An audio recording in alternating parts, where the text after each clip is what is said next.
Sheriff, you're Sheriff of Durham County. Yes, sir. Yeah, beautiful, beautiful parish. Or we call our counties parishes, beautiful county. Is it at least part of your job to protect the public? Yes, it is. Okay. You believe that vetting people at the border is racist, do you not? I'm sorry? You believe that vetting people at the border is racist, do you not? No, I've never said that. I believe that having secure borders is important, and we have processes that allow individuals to come into the country the right way. Absolutely. You believe that people should be able to violate federal immigration laws without consequences, don't you? No, sir, I do not. I believe that anyone who violates federal or state law needs to be held accountable, and there need to be consequences. You don't believe in cooperating with ICE, do you?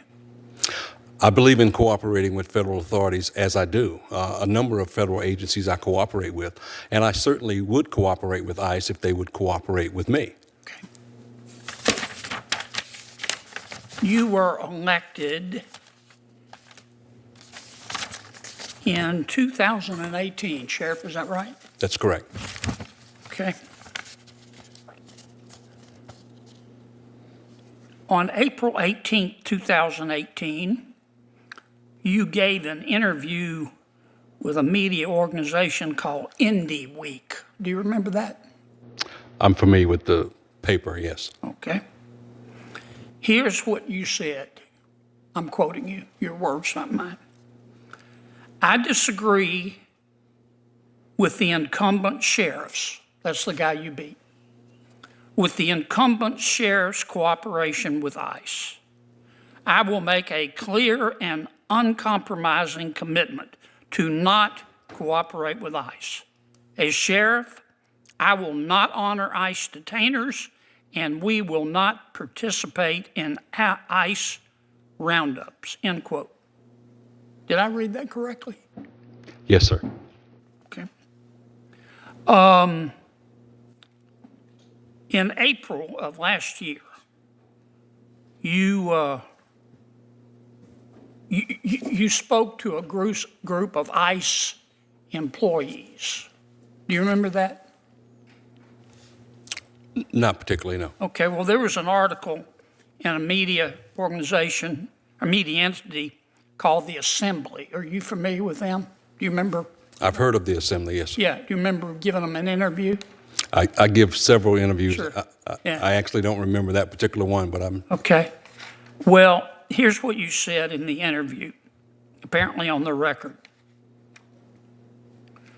These ICE employees that you spoke to, you were referencing them, and you said, quote, they, these ICE officials, asked me, so Sheriff, if someone is about to be released from your jail and the detainer is about to expire, you will call us and let us know?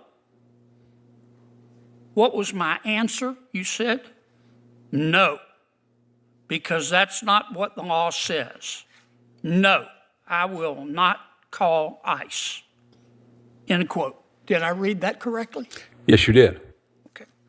And, sir, Senator, that was before the new law, which is now House Bill 318, which requires me to make that second phone call. Right.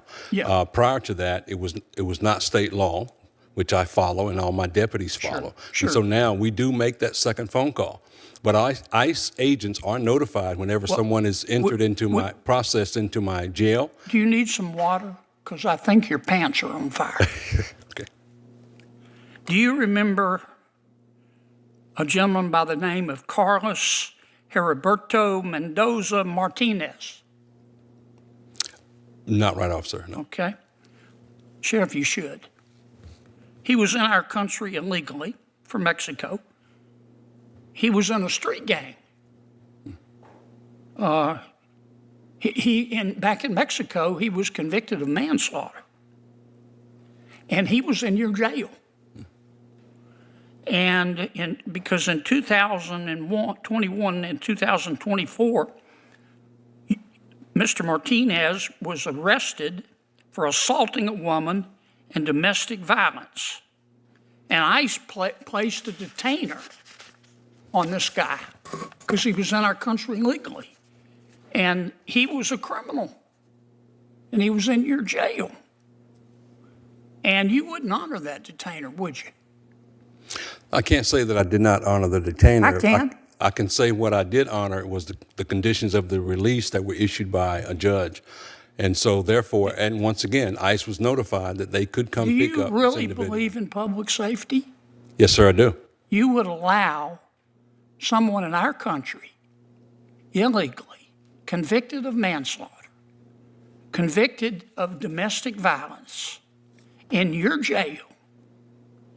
ICE says, please hold him when his time is up. We want to get this criminal out of our country. And you said no. ICE was notified that they could come pick up the individual, and for some reason they did not. And the judge issued the conditions of release. I am a custodian. I do not determine who is released or held. I follow the court's order. Sheriff, I don't mean any disrespect, but you ought to be ashamed of that. How can you possibly be for public safety if you hate our immigration laws so much that you would let a convicted murderer back on the street? Do you really hate immigration laws that much? Senator, it's not a matter of that I hate immigration law. You could have fooled me, Sheriff. Thank you, sir. Yes, sir. Thank you for your service. You're now in charge. I got to go vote.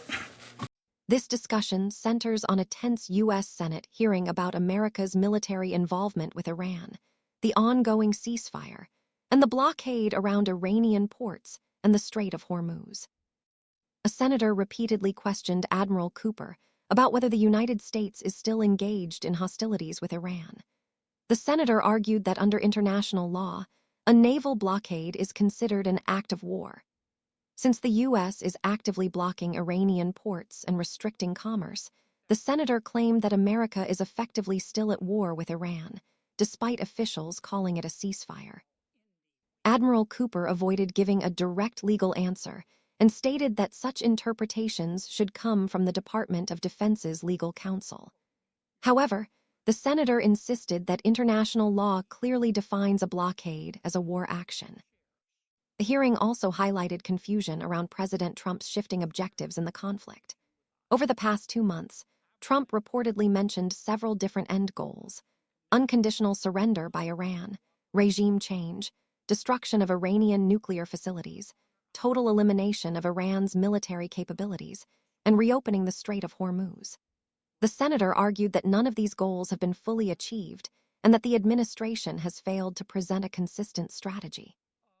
Admiral Cooper explained that the military had been given clear operational objectives: weaken Iran's missile systems, drone capabilities, navy, and defense industrial base. According to him, those military goals were accomplished, which is why the operation officially ended. However, he also acknowledged that the decision to start or stop military operations ultimately belongs to civilian leadership, not the military. The senator criticized U.S. leadership for focusing only on destruction and military tactics, without explaining what a successful end to the conflict actually looks like. He argued that despite claims from officials that Iran's defenses and military infrastructure were devastated, Iran still appears capable of influencing the Strait of Hormuz and threatening regional stability. The discussion ended with concerns that the United States lacks a clear long-term strategy or exit plan. The senator compared the situation to Afghanistan, warning that without a defined political objective, military operations can continue indefinitely without achieving lasting stability. At the end of the video, there is a promotional segment for Times of India videos and its geopolitical analysis program, Global Pulse, which focuses on explaining global events, wars, trade conflicts, and international politics in a simplified and accessible way.